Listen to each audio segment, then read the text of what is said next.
Andhra famous Annavaram கோயில் இருக்குல்ல, அதில் கொடுக்குற பிரசாதத்தை யாராவது சாப்பிட்ருக்கீங்களா? நாக்கில் வச்ச உடனே கரையுங்க. இதை மறக்காமல் சேவ் பண்ணிவிட்டு அப்படியே இந்த மாதிரி ரெசிபிஸ்லாம் போடுற நம்ம பேஜையும் கொஞ்சம் ஃபாலோ பண்ணிக்கோங்க. ஒரு கடாயில் 1.25 கப் வெல்லம் சேர்த்து 1/2 கப் தண்ணி விட்டு கரைஞ்ச உடனே எடுத்துருங்க.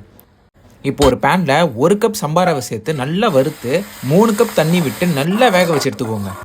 இப்போது இதில் வெள்ளைப்பாகை சேர்த்து கொஞ்சம் ஏலக்காய் பொடி தூவி கிண்டு இறுகி வந்ததும் 2 ஸ்பூன் நெய் விட்டு கலந்து ஒரு பவுலில் போட்டு கொடுத்து பாருங்கள்.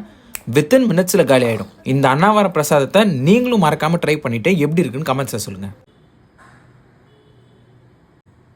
இது ரொம்ப சிம்பிள் தான், கண்டிப்பாக ட்ரை பண்ணலாம். இதை ட்ரை பண்ணி பார்த்துட்டு எப்படி இருக்குன்னு கமெண்ட்ஸில் சொல்லுங்கள். சரி, ஓகே, நெக்ஸ்ட் வீடியோ பார்ப்போம்.